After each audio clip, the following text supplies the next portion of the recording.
We picked a beautiful day. You certainly did. We brought the good weather with us. Tough winter down here for everybody, right? It was. Yeah. It was bitter, bitter cold. Yeah. And we're pretty hardy people, but it was cold. Right, right. Congratulations. 60 years, That's right. 6 decades of selling history. Your dad, tell the story, your dad started his place as a hardware store, right? He did, he did. It was built in 1915. A.B. Summer opened a little hardware store here in Kidron, which every small town back then had a little hardware store. It was not unusual. When he retired in 1955, the store was for sale, and my father, as a young man, was looking for a career. And while he has tremendous respect for farmers, he decided that was not for him. And so he borrowed money from his father, my grandpa Ezra, and bought this little hardware store. He was the only employee, and he was not making quite enough money to pay back his father, which of course was unacceptable. Sure. So he got a job driving a school bus in the morning and the afternoon.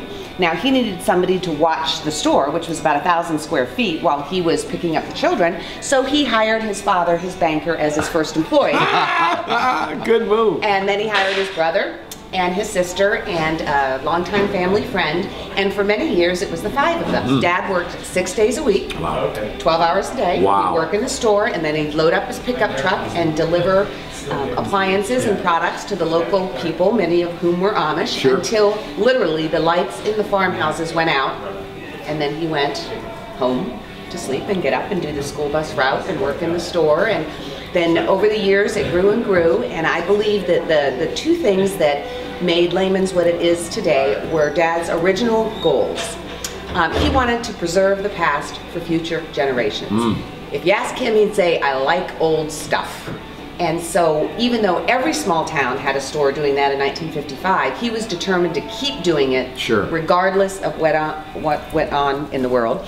So preserving the past. And then the second thing was he tremendously admires the Amish way of life.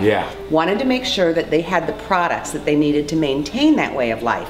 After all, if there are no butter churns, then nobody's churning butter. Right. We churned butter here one year, by the way. Yes, and you probably will again today. Glenda, he is one of my favorite lines of all time, your father, and I asked him, we were here, it might have been last year or the year before, and I said, Mr. Lehman, I said, you're retired now. He retired. And I said, what do you do? And he looked at me and he goes, whatever I want. I recall and I just thought, wow, that's living. How many people can say, when people say to you, what do you do for a living? I do whatever I want. I don't love that one. Now, when did he expand? Because, I mean, Glenda, what we have now, there's 40,000 square feet. There were intervals of expansion, right? That's right. And if you walk through the store, it appears to be multiple rooms attached together, because that's exactly what it is. Right. When he bought it, there was a little garage next door, and he turned it into warehouse, then turned that into retail. Then added on for more storage space, turned that into retail. Right. And over the years, almost every 2 years, there was some sort of expansion. Then in 2007, we took a leap of faith and we doubled the size of the store. There were actually multiple houses on Kidron Road that we have either moved or sold or deconstructed, and this space that we're in right now is actually a warehouse. And so we doubled the store in 2007, and we continually expand. We're raising ceilings and knocking out walls and building displays, and it's a constant movement.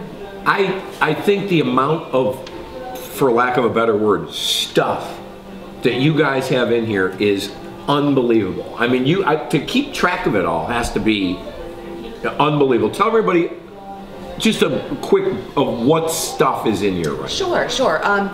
We have 2 kinds of customers informally, the serious and the curious. For the serious, we have everything you need to live without electricity for heat, food, light, and water. Off the grid, Jerod. We can go, you and I, we should do that for a week. That should be a show. We should do that for RBS when we RBS off the grid for a week. Do you think we could do it? The really big show, unplugged. Unplugged. Do you think we could do it? Do you think we could live off the grid? No light, no electricity. If we bring a couple people with us, maybe. Just you and I, no. You don't think you and I could do it? No. Okay. Well, if you do it, stop and see me first, because I'll get you set up. So that's the serious.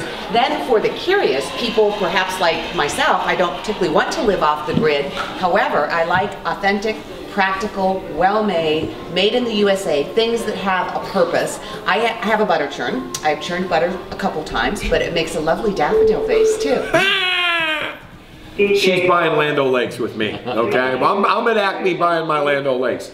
So you have wood burning stoves, you have like all this stuff that you have, lanterns, tons of candles, cookie press. We're looking at seed right now, feed, hoses. It's incredible. Then you also have really cool stuff for the house, right? We do. Wind chimes and all that kind of stuff. We do. There's a couple different ways you can interact with Lehman's. You can buy the products to make it yourself. Make your own noodles, make your own cider, make your own applesauce, or make your own soap, make your own candles, or we have them already made for you, locally made, handcrafted. So if you want to use homemade soap, sure, but you don't want to make it, we can help that way too. Very cool. We absolutely love it. Now, what will we be doing today? Because every time we come, we always do cool stuff. We've churned butter. Aaron one time milked a cow down here. That was not pretty. I mean, that was, poor cow is still recovering from that. What are we doing today? Today we are going to be talking about some products that have odd names or odd uses, like the pants stretcher, or donkey milk soap, or a wonderful lotion called Should Have Worn Gloves. If you've ever worked outside and you come in and you're like, man, I should have worn gloves. Sure. We have something for that. We're going to talk about gardening. We are actually planting a garden on our property. Very nice. We were discussing earlier how much people they have perhaps forgotten how to get close to their food source. And by that I mean, if you're making a salad, how nice to walk out on your deck, pluck a tomato, slice it up, and put it on your salad. Right. You know what went into growing it. And so we're actually planting a garden on our property so people can come and see what it's like. There's going to be an interactive area for children, and Roger, one of our team members, is going to be talking more with you about that later. You know, also the fresh herbs, there's nothing like it. I mean, for you to, your parsley or cilantro, or even if we go into the vet, garlic and all that, to grow your own, I agree, is so great. Exactly, and we help people a lot on their journey, whatever they want to do. We have a lot of container gardens, which are incredibly low maintenance and helpful. You know, back in my grandma's day, a garden was 2 acres and a lot of work. Right. It doesn't have to be that way anymore. If you have good sun and good soil, your plants will grow, and plant what you like to eat. If you hate cabbage, don't plant it. Cabbage. Yeah. If you like tomatoes, then plant tomatoes. We eat everything, Glenda. I'm not going to lie. This show does not discriminate. All right, that's so great. Thank you so much for having us here.